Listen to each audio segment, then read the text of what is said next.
তাবাস্সুম উর্মি তাবাস্সুম উর্মির চেতনা এবং আমার রাষ্ট্রদ্রোহিতা। তাবাস্সুম উর্মি তিনি সহকারী কমিশনার হিসেবে যে বক্তব্য দিয়েছেন সেটা রাষ্ট্রীয় বা সরকারি চাকরি বিধিমালার পরিপন্থী। অবশ্যই এটা বিচারের দাবি রাখে। উনি চেতনার কথা বলেছেন, অনেক চেতনার কথা বলেছেন, কিন্তু যখন বিগত স্বৈরাচার সরকারের সময় বিভিন্ন রকম ঘটনা ঘটেছে, ওনার চেতনা কোথায় ছিল?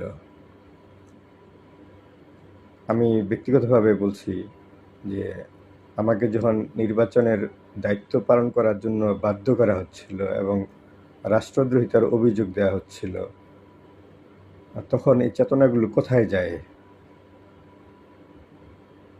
যে 18 নির্বাচনে রাতে ভোটের নির্বাচন, এটা কে না জানে, এবং আমি সেই দায়িত্ব পালন করব না, এই জন্য আমাকে নানাভাবে হয়রানি করা হয়েছে এবং শেষ পর্যন্ত এটা বলেছে যে আপনি তো রাষ্ট্রদ্রোহী।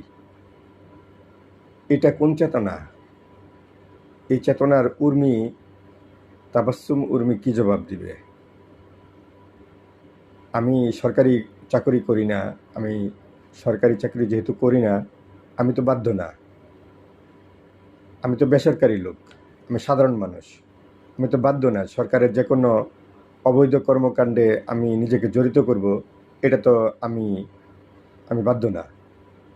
তারপরে কেন বারবার চাপ দেওয়া হয়েছে যে নির্বাচনে দায়িত্ব পালন করার জন্য ঘন্টার পর ঘন্টা, আমার মনে আছে 4 ঘন্টার মতো ফোন করে আমাকে নানাভাবে বাধ্য করছিল।